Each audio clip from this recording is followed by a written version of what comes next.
here. Can you give us an update on the status of the SPAC?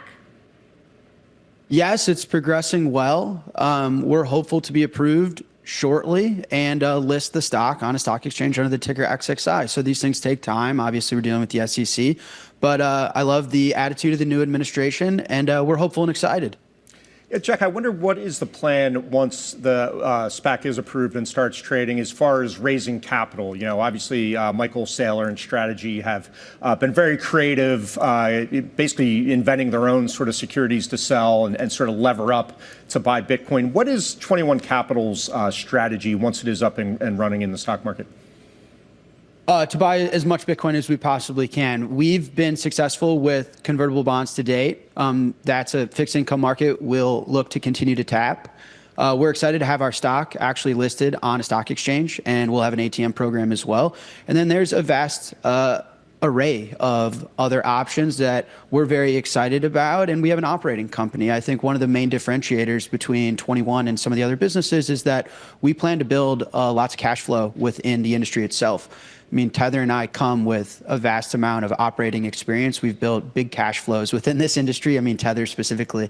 And so I think we're going to be buying Bitcoin with cash flow. I think we're going to use convertible bonds. I think we're going to use the ATM and some other instruments that effectively we're a capital allocator. Take dollars and plug them into an asset that is pristine where capital can live safely.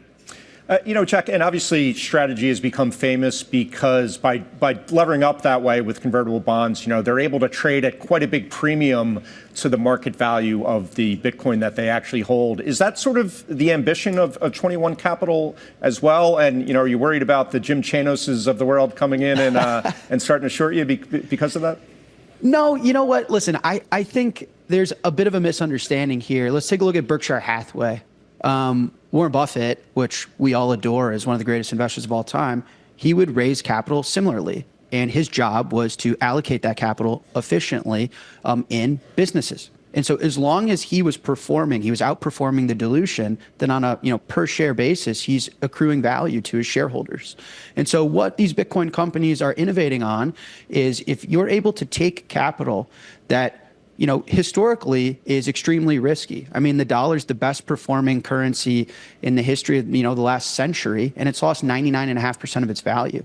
And so you have an asset that's bleeding value. And what Bitcoiners have realized is you can take dollars and plug it in risk-free to something that's outperforming everything else. Where Warren Buffett, there's execution risk there. Is he going to pick the right company? Is he going to pick the right investment? What's the long-term viability of these businesses? Is Coca-Cola still going to be valuable and people are going to be drinking it in 100 years? Bitcoin can last thousands of years. It's safe and there's no counterparty risk. And so the way I think about these businesses is we're efficient capital allocators where we're taking dead capital like a fiat currency that's being actively debased, and we're moving it over to an efficient place for shareholders. So then the way these businesses are going to be valued is what's the leadership team like? How are you valuing their ability to execute? And how are you valuing their ability to accrue capital and raise money? And that's where we think at 21, we are very confident in our ability to serve the capital markets because of our experience in this industry, because of SoftBank and Tether, the amount of capital backing us, the amount of capital already on our balance sheet, and what we've already done in this space over the last 15 years within Bitcoin. So that's how I view it. I think we're capital allocators like a Berkshire Hathaway, but maybe the digital version. Well, Jack, as you mentioned, there's several of these businesses out there